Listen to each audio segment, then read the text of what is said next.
thank you. We can read the tea leaves when you're done. Right.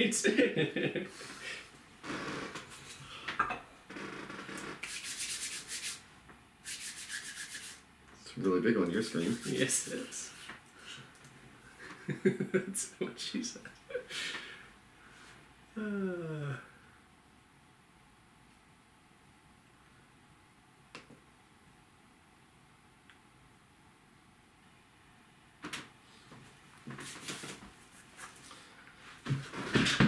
Okay. Did you actually write up what you want to talk about? No. Okay. But so let's see if anybody comes in. well, let's wait till 5:30 to actually start it. Let's see if somebody does. So do you have the chat on yours so you can see it? I see it says connected to chat. Yep. I'm hoping that works. Here. We'll see. Looks like you've got the chat set up on yours as well. I do, but I keep forgetting to look at it. It's right there. Yeah, I know. It's like my vision is really bad. All right. Feels weird to sit at the table and not have the cards being shuffled. Right. Okay. So it's 5:30. 5:30 on the dot. So We're punctual. yeah, my name's Jamie and this is Michael, and we decided to do something on both our channels, so we're streaming on 2 channels at the same time. Right. So people that know me, I'm Offbeat Artwork, and Jamie is MyTarot. MyTarot.org. Yep. Yay.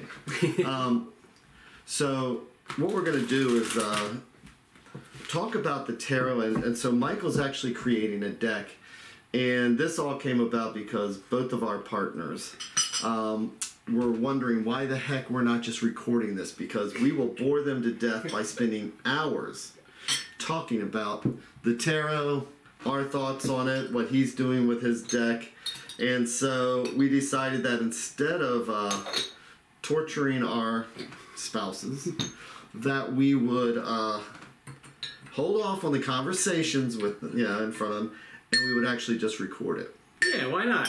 So that is what we're doing now. And so and Jamie and I both have been deep diving into the tarot over the last couple of years. I consider Jamie an expert, and I'm learning stuff every day as well. So between the two of us, we've got a lot of knowledge to share. And we're just fixing some cameras here. yeah, Jamie will just be flip right it back. so I can see that. Yeah. There we go. So that was rude of me. So It just walks away. yeah, so I mean, I got my first tarot deck at 20. I had learned how to read it, and then it was just an on and off thing. And then it's like several years ago, it's like, all right, I'm really taking this serious again, and it just kind of all just came back. And I'm a musician also, and I write songs and things like that. But this time, I think with a little bit of age, it's like picking up the tarot was different because it felt like I was actually reading music or poetry. It's like the stories are just laid out in front of me. So when I see it, it really does feel like it's telling a tale. So that's the way it is. But with the tarot, you have to the combination of cards is as important, if not more important, than just the meaning of just a solitary card. It's the interplay. Are they looking at each other? Do they have similar things in that you can notice are in this card and in this card, and that ties the two and jumps out and makes it more important to the reading when there's those things, those similarities, or those things that tie the cards together. That helps to tell the story. yeah, so what we're going to do as a focus is that, so Michael's working on his deck, and what he would like to do is actually start with the Magician and then go from there.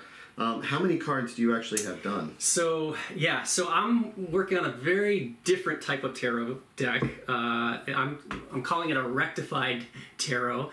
I'm taking a bunch of cards that are lesser known, and have been kind of forgotten over the years, and I'm bringing them back and putting them back in the deck. So in addition to the 72 cards that most people know in most modern tarot decks, I'm including cards that were from some of the earliest decks that were kind of dropped off over the years. For example, the earliest deck, I wouldn't go into too much of that detail. Well, just to, I know. The Sforza. It's bringing it around, yes. Yeah. So the Sforza deck, Visconti Sforza, is considered the oldest deck that the decks that we still are in existence, and that deck included these additional virtues, hope, faith, and charity, that are not in modern decks. So I'm putting those in my deck. So anyway, to backtrack, my deck was going to have 100 cards, and and I've been working on it for almost 2 years now. I hope to have it complete next year, but I've got about 60 cards complete. There we go. So about 30 to go. Okay. That's my long-winded way to come around. How many you have? Okay, so you've got 60 cards completed. 60 completed, yeah. But I figured, why not go back to the beginning? Let's go back to card number 1, the Magician, and just talk about and go from there. Yeah. So you already brought some. So when you were thinking about your Magician, your first card, what was your inspiration for it? So the Magician is always, that's the card that I kind of identified with most when I first started reading tarot. I think a lot of people do, but he's something special, right? He's got all the elements at his control, and so I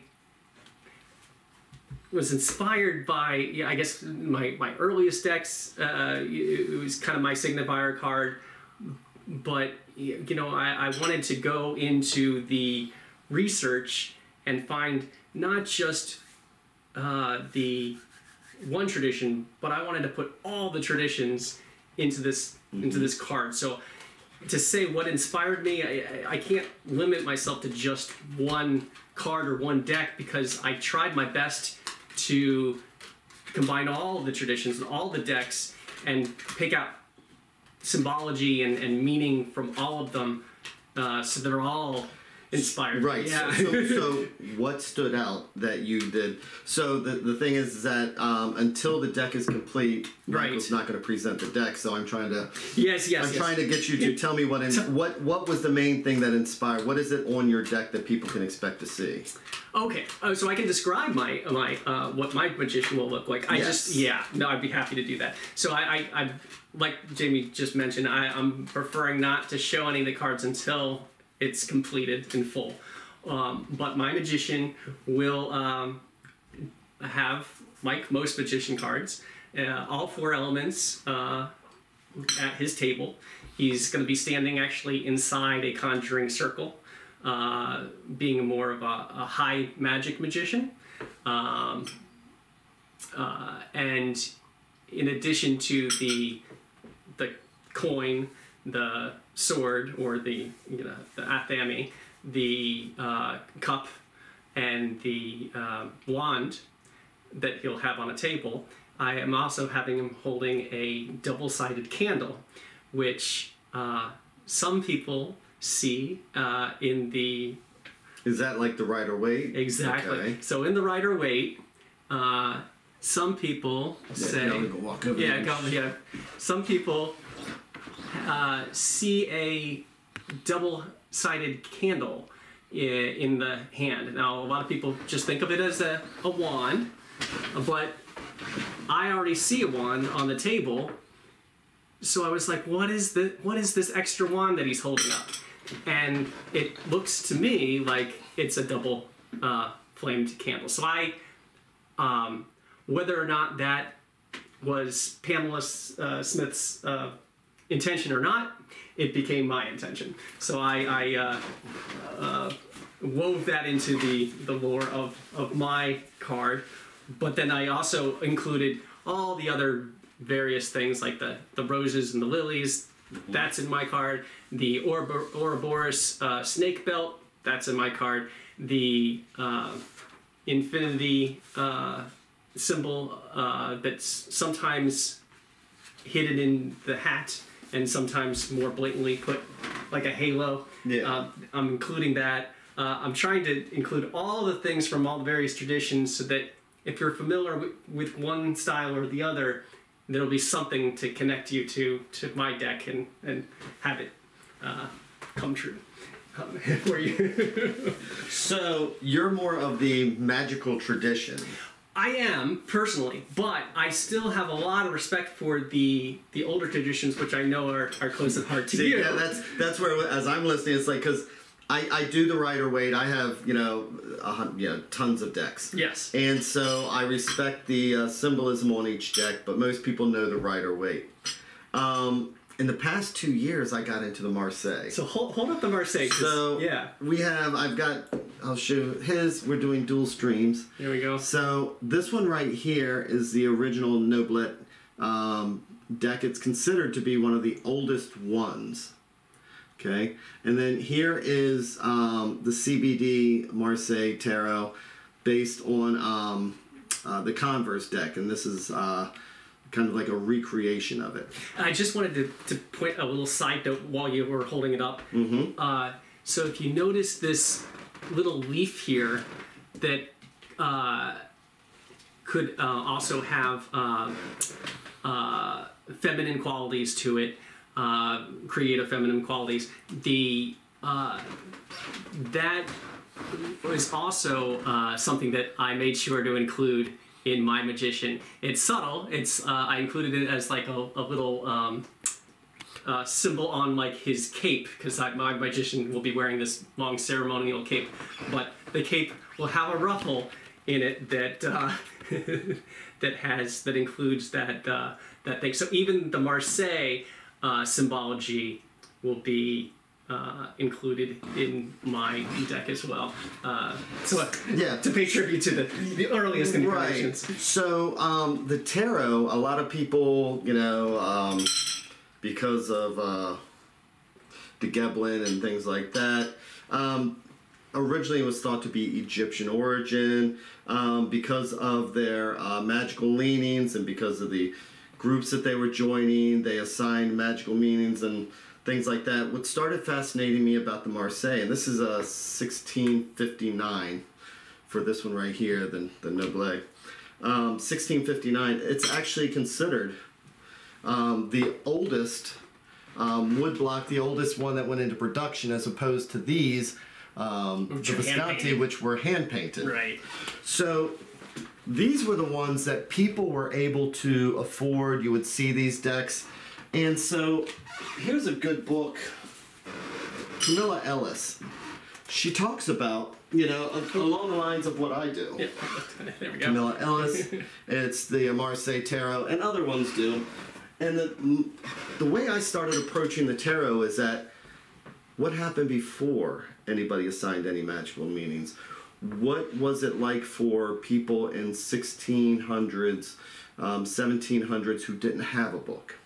Then what they would do is that, it was intuitive. They already knew. I mean, the magician, the Bateleur, he was a street performer. He was not this high magician holding everything up.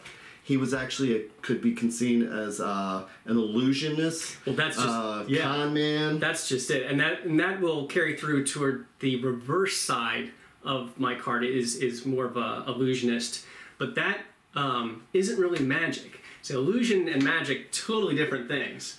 Well, yeah, and that's what I'm saying is that prior. But he was a street. But until the 17 and 1800s, nobody thought about it being magical in the least bit. They still call these were playing cards. But Bateleur translates as the magician. Nope. What does it translate as? What does that translate to? Maybe it does, but I know that it also juggler. I thought it translated into juggler. I could be wrong. But I think and I know that in some decks he is referred to as the juggler, but I'm pretty sure that Bateleur translates as the magician. So even though he does look like he's hustling on the street, which he is, he's a street performer. He absolutely is. But by calling him the magician, it hints at something higher, even in the earliest decks. Or and this is actually not the earliest deck. This is the earliest mass-produced deck, like you said. But the way back, the hand-painted earliest decks, like the Carrie Yale, he's got he's outside, and could be a street performer, but he's very fancily dressed. So there's speculation, and nobody knows for sure. I do Shakespeare, and we get fancy dressed on the stage all the time. That's true. That's true.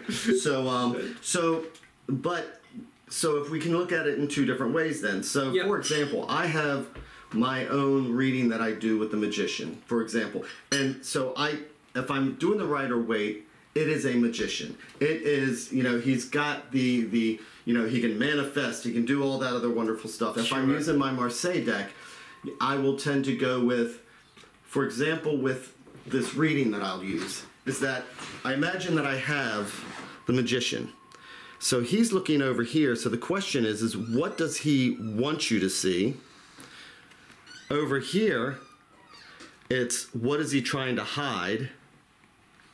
Up here, it's another person. It is an observer who can actually see what's going on. He sees the querent, he sees the magician, and he sees what's going on and what's going on, sleight of hand. And then the next card is what's underneath the magician's table. What is he hiding?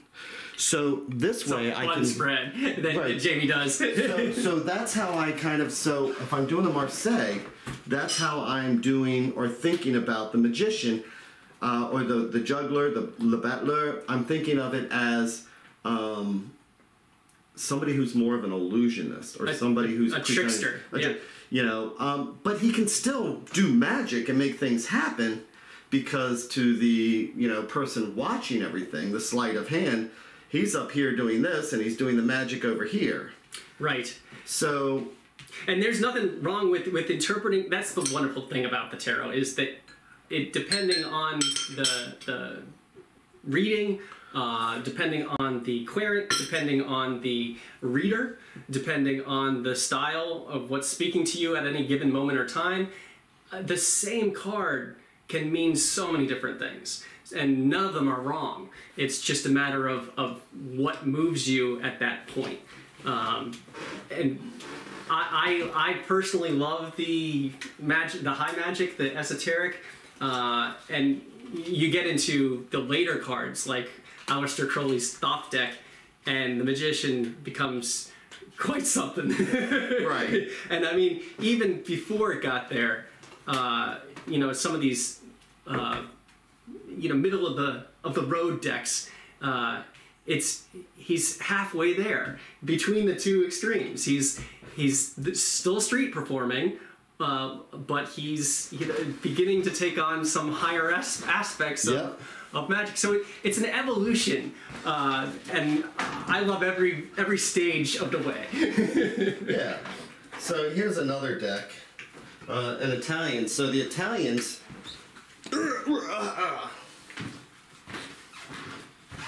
So again, it started in Italy with the Visconti. Yep. And then it went to Italy, and then it came back to France. But everybody has their own.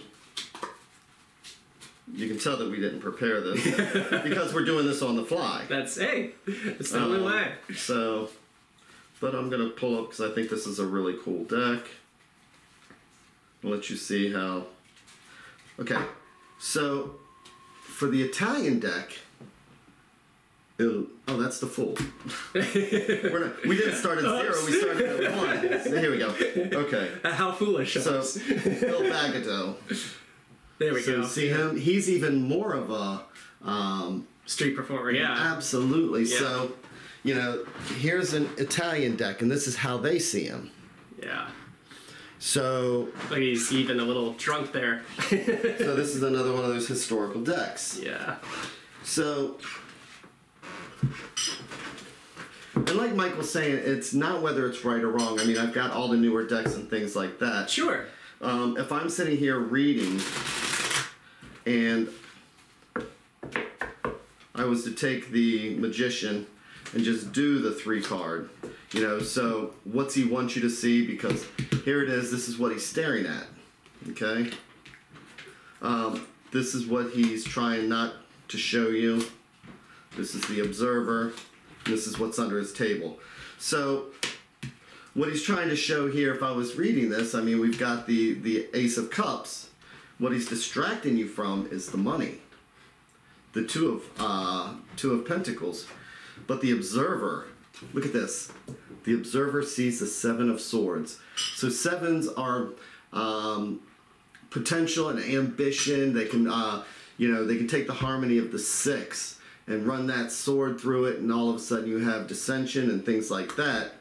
So, you know, the Observer can see that he's actually causing mischief by distracting you from, you know, the work, the job, the money that you should be, with promises of what? Maybe he's saying, oh, love, everything like that. And then what he's hiding underneath his table is the Page of Wands. So that's one way of doing it. And that's a great spread. And I love the Magician spread that Jamie came up with. And I think that's fantastic. But so that's one way. But then if we do the Rider Waite, well, let's not do the full. Then it would be, we're not going across. to. No. But what I'm saying is that totally different. It's like you're saying, it's all based on how you are presented with it. Absolutely. And I was going to point out that what made me think of it was when you were going into what the 7 means. So with the Magician, that's another thing that I wanted to do with my deck is really pay attention to the numerology aspects of, and I'm going back to Pythagorean traditional ideas for what each number meant. And number 1 is all about unity and the combination of all the different things. That's why the Magician has all the elemental tools in that yes, card. and what I'm going to make a suggestion, because I just thought about it, we need to write this down. So, because me and him also see the numerology, we have our different opinions, and also the minors. Yes. So we could also just do an hour on each card. I know. I know. That's what you're in for. I know. On how we both see the, you know, and how traditional and how we see the minors. Absolutely. Okay, but sticking with the Magician here. Let's go back to number 1, right? Okay. Yeah. So 1 is all about that unity, that wholeness, and that's why he's got all 4 elements, all represented with all 4 tools, and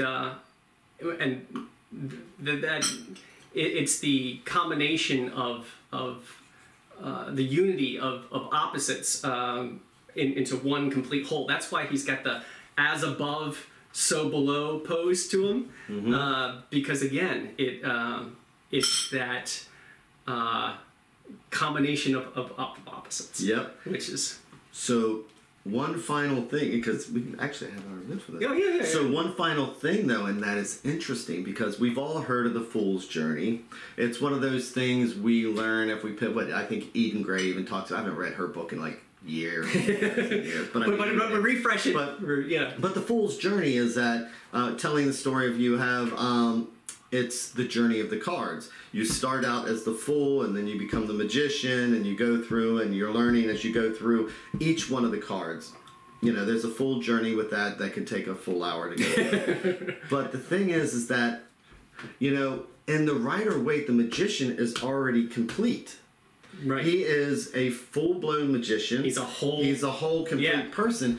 And for me, when I do the Fool's Journey using traditional decks, right, this is somebody pretending. It becomes simpler. Pretending to know what he's doing. This is a child who's playing at games, adult games, or adults, spiritual adult games. He's a spiritual child here, but he knows that there's magic out there. He knows, and as you move through the Fool's Journey, you see the magic. So right now, this is just a little boy who's dressed up like a magician because that's what he wants to be when he gets to the world card. You're right. So see what I'm saying? So when I'm doing the Fool's, and again, it's based on, because in all reality, if I'm teaching, I'm going to use Rider-Waite because everybody has the Rider-Waite. It's the comfort food.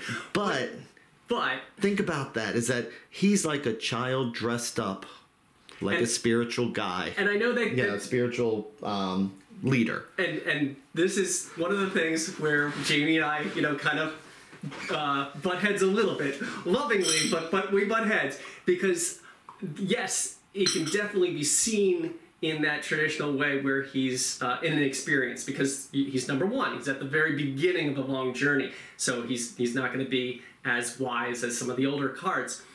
But I like to think of each card as neither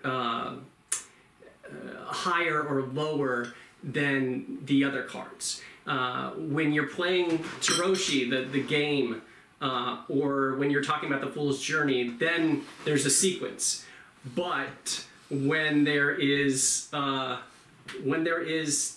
not that handicap, when you're doing divination and all cards equal, all cards have both positive and negative in them, then the magician connects with that number one quality, the numerology, which means that it brings in those wholeness and this completeness, the mastery over all the elements. So it brings in that high magic where he's no longer just a street beggar, although he can be. Sometimes he can be the illusionist, especially when reversed. But I like to see the magician as the master of his domain. Yeah, no, I totally get that. They're both no ways wrong though. Now, we do have some people, and so Sandrine says, "Oh wow, that's very interesting, especially how you interpret those symbols and positions to the card." So, does anybody have any questions about the cards? And over on Michael's feed, we see somebody saying Happy Wednesday, so thank you. Happy Wednesday to you. Yes, indeed. Yes, and so it's all brand new for us. But does anybody have any questions or thoughts about the magician, about the cards in general? We'll be happy to explore any questions, but I just wanted to, if no questions just yet, to explore other aspects of the magician would be yeah, fun. Absolutely. Go for it. Yeah. So, I mean, what what do you think of the magician is usually trying to tell you when you get when he pulls up in one of your spreads? I mean, is he always the trickster, or when I'm doing the Rider-Waite, he is the full-blown magician. He has all the tools on his table that he needs. Sure. He is able to manifest if it is, if it's anything dealing with work or home related. He's able to pull his tools together. He's got the knowledge. He's got the education. Which is the traditional with the Rider-Waite. Sure. And then, of course, it comes around to the other cards around it. And I'm one of those people that also look, since he's pointing, what's he pointing at? He's staring right at me, but what's he pointing at? But one of the things also that I just looking down at the Crowley deck again, and this is, comes much later in the evolution of the tarot. He's a higher magician, but if you look, he's got the snakes here being intertwined at the top, like a caduceus. Yeah, and that reminds me of Mercury, and Mercury being a trickster god. He's a trickster god, messenger. So again, we're looping way back to the earliest. He's tricking you with the illusionist card games on the street. So it comes full circle. So even in the highest Master Magician card, it still hints at those, reverse meanings, which I love stuff like that, where it just comes full circle. So somebody's asking, are we going to get a full breakdown of the Crowley? The Crowley. The Crowley. Crowley, because he's unholy. Right. And so that's a deck that I don't use very often. I use it more often, I guess. But I would love to do a walkthrough of the deck, but probably not this stream. I'd be happy to do that for my viewers another time. Michael's more of the magician. He's more of the magical side. Right. Whereas, again, I am more of the grounded, what would they have originally, what would the soothsayers, 500 years ago, before they had cards, they would have dice, they'd have bones, they'd have sticks, 2,000 years ago, So I'm more of the intuition of what would they see. So I'm looking at the history of the cards. Yep. And things like that. So both ways are great. Crowley, like a crow. I know. Master a lot of people get that wrong, especially because in entertainment, like supernatural TV shows and stuff, they all say Crowley, and but if you go back to how Crowley wrote about himself, he jokes that it's Crowley, it rhymes with holy, but of course he was not anything but. He was known as the Beast, number 666. He's also the salesman and the trickster. Oh, he's everything. He's the magician because he's salesman, trickster, con man. Yes, all three wrapped in one. Yeah. If anybody is the magician, it would be a good old Alistair. So again, most of the current decks that are out there now that are getting made are based on the RWS, Rider-Waite-Smith. And so that's how I interpret them. But I also love to be able to connect it. Yeah, so if I'm looking at a different deck... Older decks. Newer decks. And newer decks. Go both ways. Newer decks. Yeah. And I'll, let's see. I just did a whole thing on this one. But let me see here. Oh. See, Michael was smart. He actually pulled out some examples. I'm just sitting here going on the fly. No worries. I know. But while you find a few of the modern versions of the Magician for us, if anybody has any more questions or comments, feel free. We are watching the feeds here. Yeah. So, and make sure to subscribe to, if you're new to either of us, my channel is Offbeat Artwork, and Jamie's is MyTarot. We both give readings. Not today, because this is just a talking chat. Yeah, when we try and give readings together, we're like stepping over each other like you wouldn't believe it. It's messy, so we not a pretty sight. We do that separately. But talking is something fantastic that we can. So yeah, you know what? When I did this before, it's like I just ended up. It was like the very last. Oh, card. It's always the last card. You should sift it again to see if it's the last card. Oh my gosh! So I missed it, but I was going to pull up from the Crow deck, Murder of Crows, because it's a great example of some of the newer decks. I'll just show you. I mean. You can imagine when you're doing this deck. That's not the Magician. That's just an example because I'm not going to dig through. But I'm saying that this deck, which is a darker deck, it's great for shadow readings and things like that.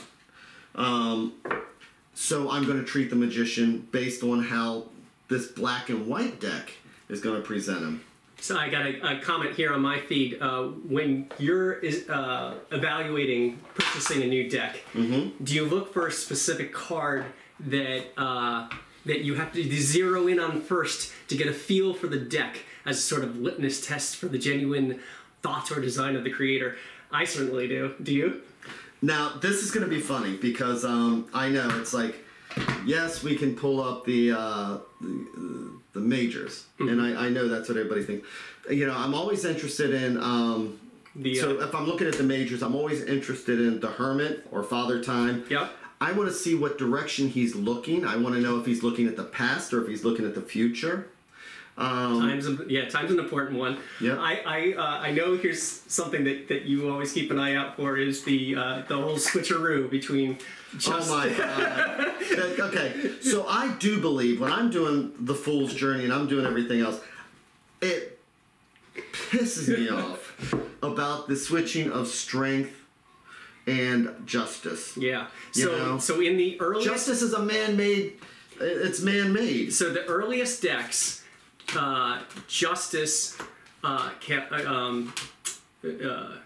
Justice comes first. Justice is 8. Is 8, and then 11 right? is 11 is strength or right. fortitude. Fortitude, right? But then Rider-Waite wanted to link it to astrology, and so in order to force a connection, he switched those 2 cards. Now, Aleister Crowley, when he came along, he switched it back. Yeah, because, Case and other people who still use the Marseille, yep, they kept it. Because the numerology fits so much better that way. The only thing that doesn't work is the astrology.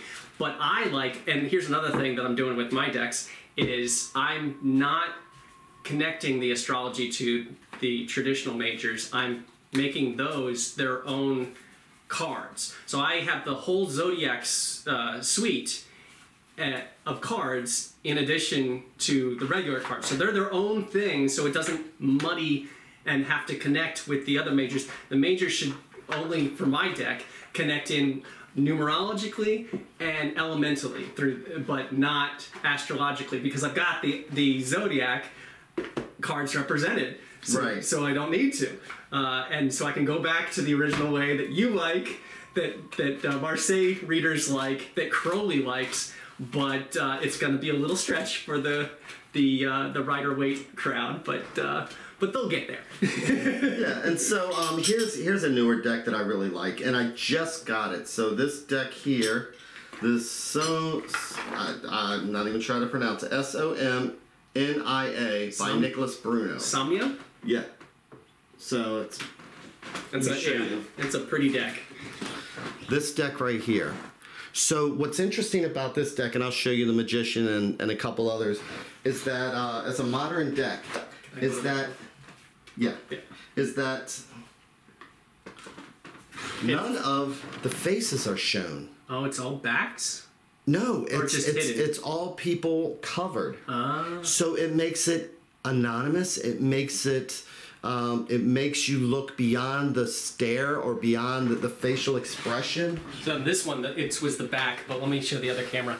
The Magician. So that's the Magician. Back turn. He's got his back turn. He's got in the ropes. He's got all the tools, and he's looking off into a distance, and he's holding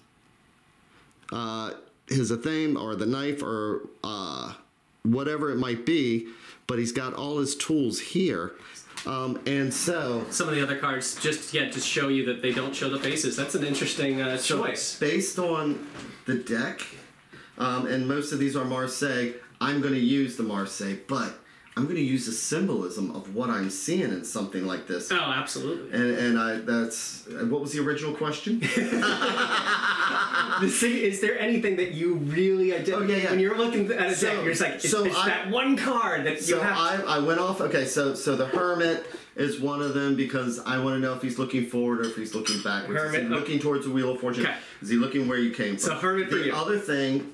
But the deck the card that always resonates with me, the card that just, I don't know why. Okay. But I remember seeing it when I was 20 years old, and it became my card. And that is the Four of Swords. The Four of Swords, I was fascinated by the knight who was laying there. At peace. And at peace, and what that meant. And it just seemed to resonate and connect with me. Yeah. And so, when looking at the Rider-Waite style, that is the deck. I mean, that is the card that I will look for. So to answer Unity, who's curious about my card, for me, it's the Magician, because that was when I first started reading tarot years and years ago. that was kind of my signifier. But these days, now I like to look for the Knight of Cups, which I have gone through and linked each of the court cards with a personality type from the Myers-Briggs. Mm-hmm.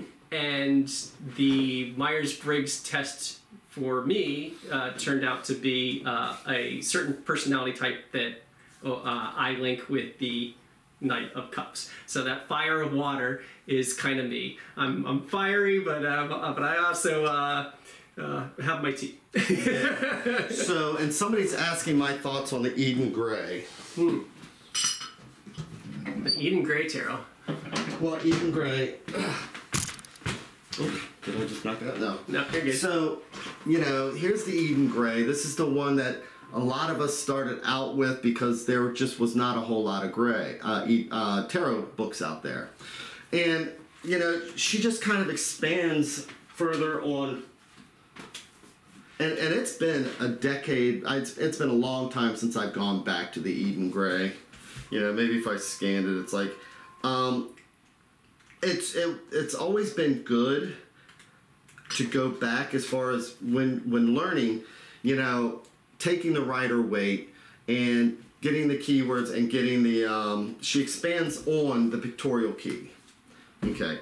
But, to tell you the truth, I have not gone back to that Eden Gray for so long. Now you make me want to read it again. I think it's just utilitarian and...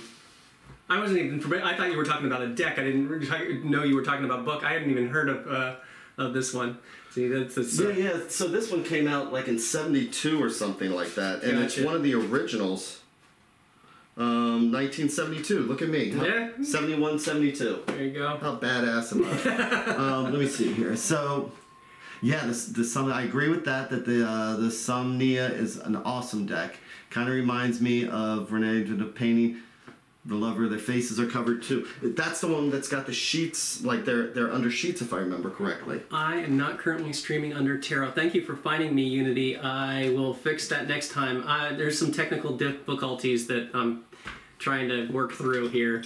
I'm streaming remotely from Jamie's Weird Haven Manor today, so thank you for letting me know. And your other question about what INTJ is from the Myers-Briggs, I don't know off the top of my head, but remind me when I stream next, because I know you're a regular, and I'll be sure to tell you which card that I associate that with as far as the court cards because the go. court cards definitely have the different personalities. They do. I want to show another magician. So, oh, that's a fun one. Yeah, I know. So this is the Tarot of the Mystical Moments. I'm going to Katrin Weltstein. I hope I didn't mutilate that. Yeah. Here's another one of my favorite decks, and I did a full review on this one right here. And what essentially she did with this deck is that, and I'll show it, is that she was not a tarot reader, but she read the descriptions. So US Games came to her and said, we want a tarot because we really like your style, we like your artwork.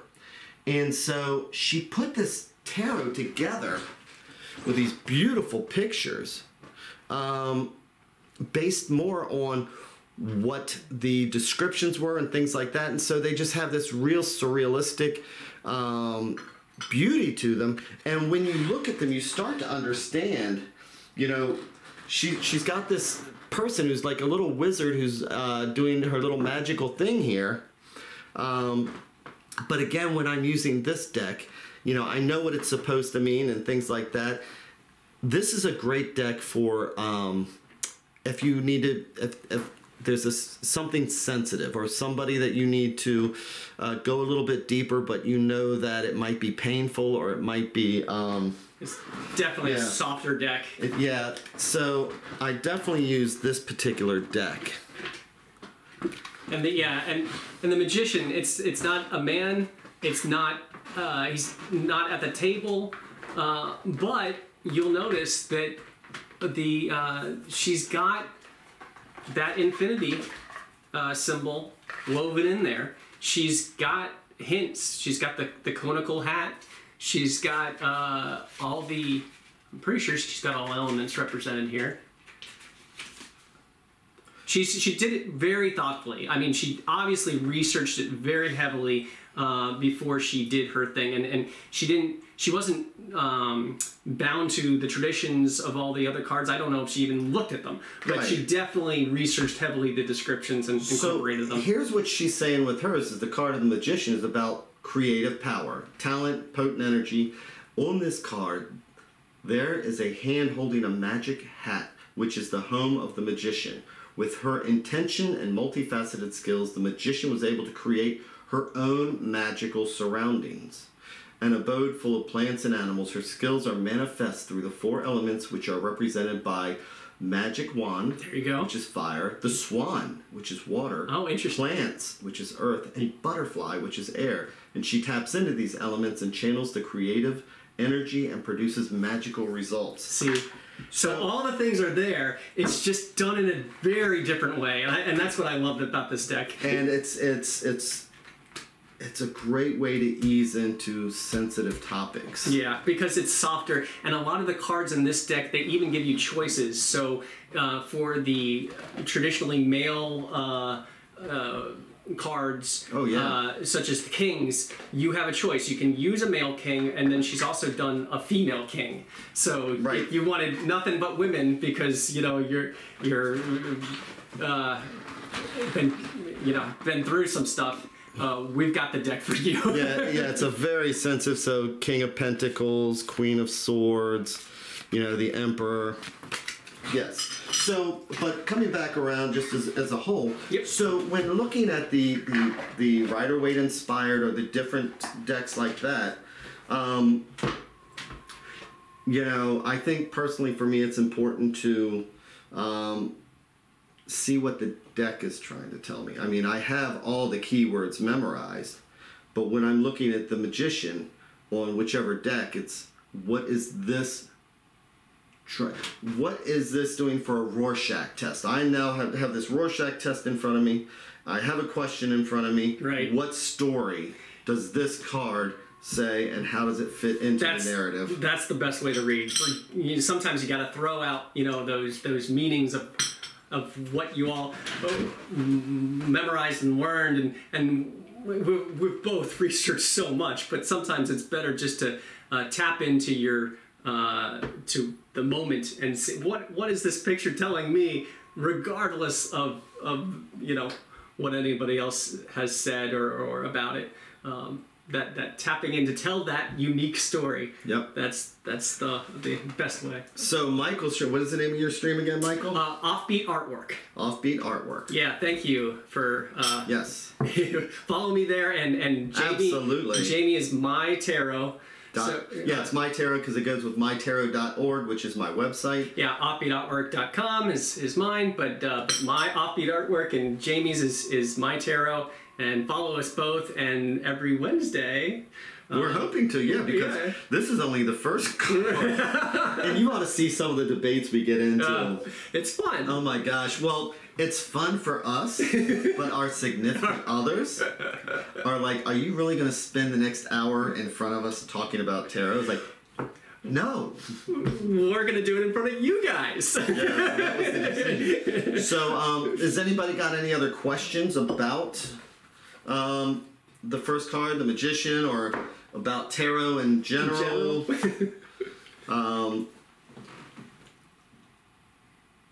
What's the username for your other stream? Yeah, we already got that covered. covered. Unity over here. Hi. Yes. Black Horse Tarot, thank you for following. I appreciate that. So, yeah. Anybody got any other questions? Because I could sit here like we do with our spells. I could just sit here all day and talk about tarot. Let's jump into 2, 3, and 4. I know. No. But we cut it off at 1 today. We're gonna keep a focus. Yeah, just the Magician this time. But maybe next week we can talk all about the High Priestess number 2, because she's got a lot going.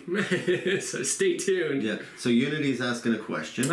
Major arcana are symbol for life's journey. Which card do you identify with the most right now? Oh, jeez. Easy, Right easy, now. easy.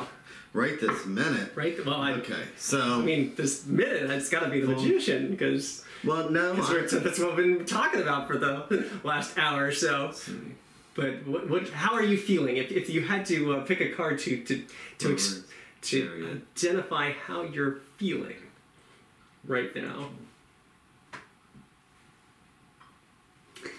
And I'm going up the deck. Right? Thinking. Okay. Right this minute, if I'm to pull out a major... Significant signifier card, yeah. Right now, I would say that I would relate with... Wow. Maybe the reverse chariot.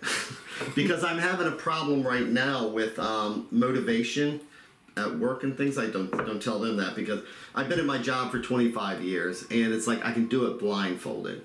But I know that there's some... I'm taking, as a matter of fact, today, it's like I decided I'm going to be the chariot. She won't tell the boss. Awesome. Your secret's safe. So actually, I'm going to stick with the chariot because I need to get on there. Right. You gotta and that is my focus. You got to flip that around. Yeah, that's the focus that I need to have for the office and for work. It's like doing just enough is not enough. There are things that I know that I can do to improve stuff.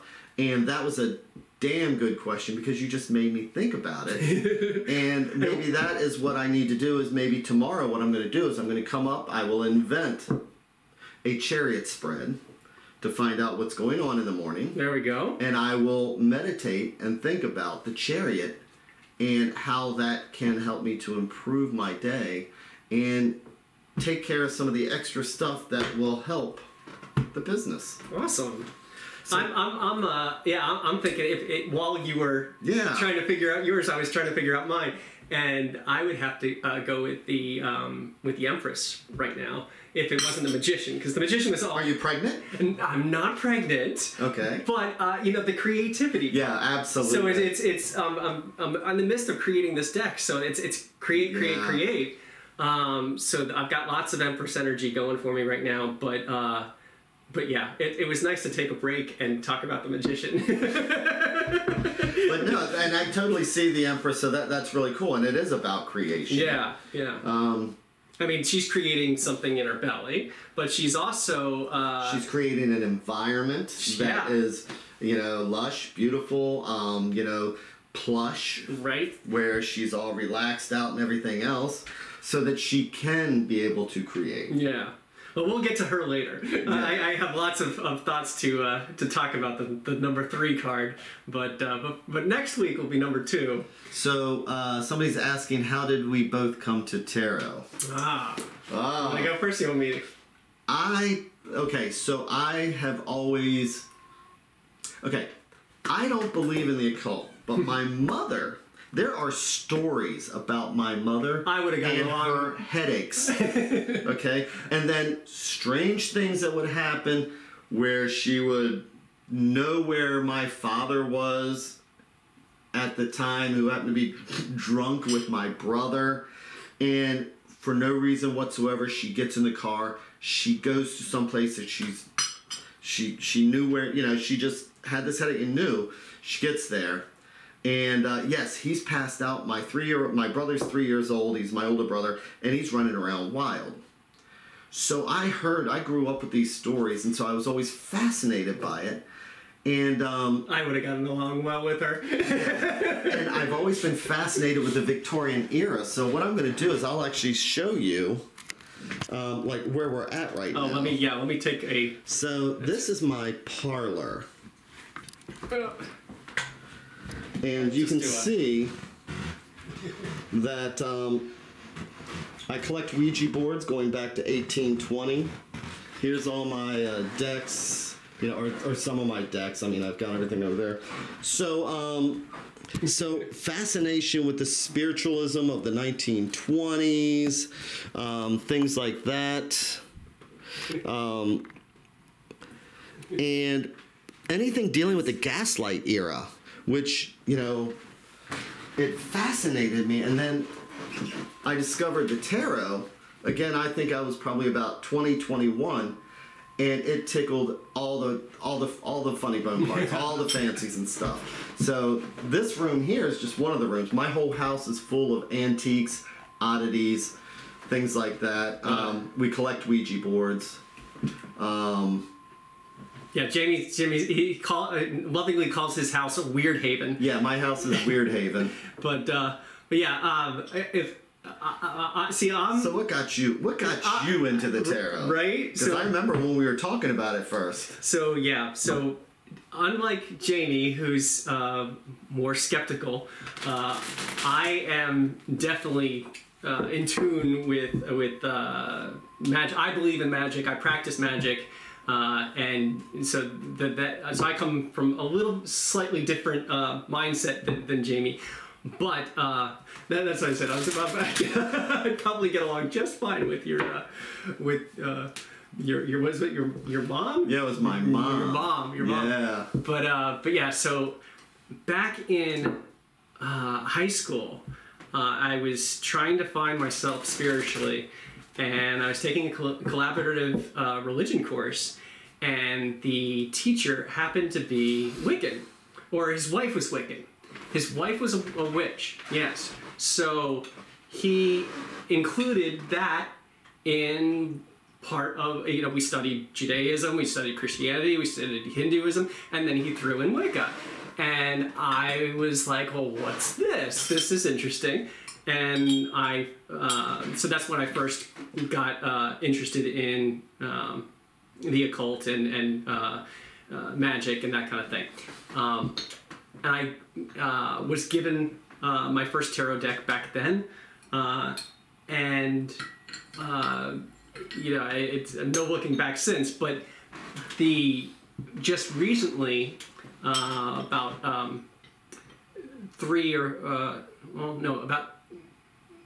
about 2 or 3 years ago, I decided that now is the time to do what I've always wanted to do and create my own tarot deck. And so when I made that decision, then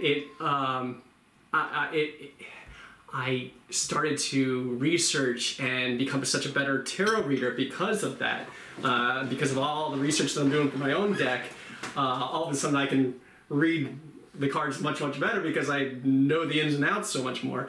And then talking with Jamie and his knowledge only expanded that. And so, it's been a more recent thing for me to be at the higher level that I am now. But it was always there. It was always like in the back, like I wanted to do it, and now I actually am. But yeah, good question. Yeah. And if you're wondering about the rest of my house, weirdhaven.com actually goes to, it's just like it sounds, weirdhaven.com. It goes to the Facebook page where we post stuff because, yeah, I actually have over 100 Ouija boards going back from 1892 hanging on our walls. So I've always been interested in all this. And your skeleton. Oh, yeah, well, that's part of the oddity. We actually have 2 skeletons. 2 skeletons. Well, but I like we have Charles Dexter hanging in the living room, which is a real skeleton. It's an Oddfellow skeleton, and then we just got another one at an estate sale. Fantastic. So, it's a fun house. What's the greatest gift you found through the pursuit and study of tarot? You first, Michael. Greatest gift. Well, one of the main tenets of occult science, and really the definition of magic is using will to cause change. It's the science and art of doing just that. And to know yourself, know thyself, is the ultimate goal, is enlightenment. Because when you know yourself, you know what purpose you have, and therefore you know the purpose of life. Your life is to do a certain thing, and that's all what magic is all about, is actually doing something. So the greatest gift through tarot is that for me is better understanding myself, so that I know, so that I am enlightened on what my purpose is to do, and that's, see, I know people have different ideas of what magic is. But magic, in the magic with a K, the kind that Crowley wrote about, is basically just causing change with will. And so we're both magicians, Jamie. Like I take paint and canvas, because in my day job I'm an artist, and relatively cheap paint and canvas, and I turn it into paintings that I sell for sometimes thousands of dollars. And you take wood and string and magically turn it into music. I am a musical artist. I'm the musical director for the Baltimore Shakespeare Factory. Right. So yeah, I get to create the magic. I get to take the people that are involved in the plays, and I get to take the music and create it, present it, so all original. So yeah. Yeah. So that I guess is the greatest gift in my study, is getting to better know myself. And I think that is really what we all do when we read from the tarot. The tarot taps into your subconscious. By reading the cards, you better know yourself, and that helps you better know how to solve whatever problem that you have that you're asking the cards advice about. It's really knowing yourself, tapping into your higher self, your subconscious, whatever you want to call it. But that's the magic of the tarot. Okay. How's that for an answer? What's the greatest gift you've got from your pursuit and study? So,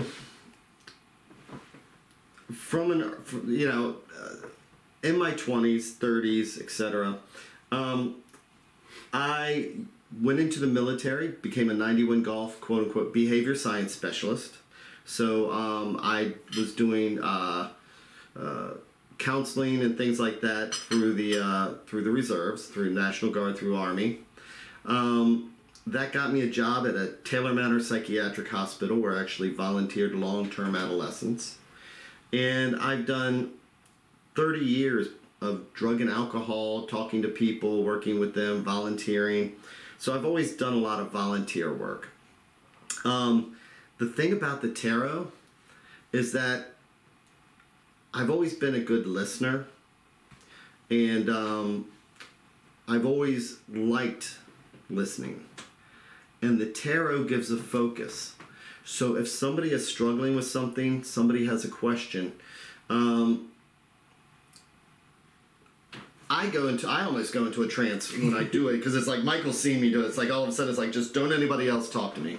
For being a doubter, I mean, you definitely do channel. Well, but I get that emotional bond going, and I look at the cards, and then I look at the person's eyes, and they're like, wow, that's just explaining how I'm feeling, and that's pulling this stuff out of me, and I didn't realize this, and I hadn't thought of this. Yep.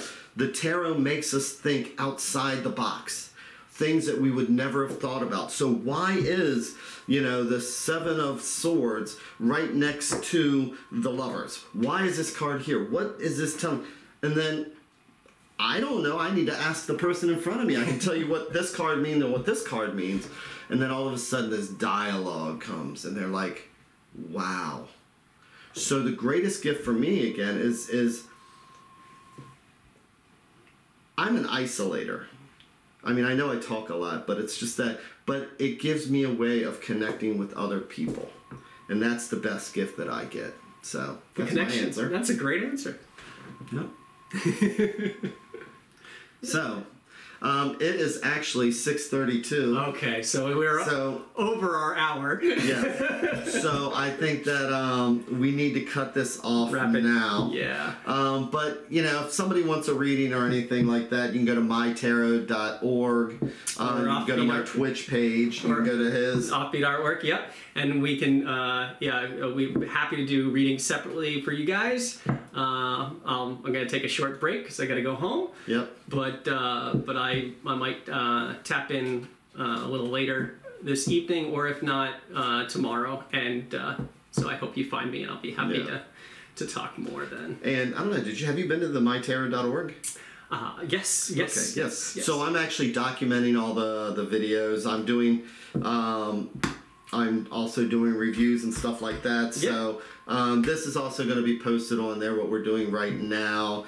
And it goes up on YouTube and stuff like that. Excellent. So easy to find, easy to get hold of. Yeah. And yeah, we hope to do this regularly. Yeah. So check in Wednesday, same tarot time, same tarot channel, and and we can talk about the High Priestess. Yes.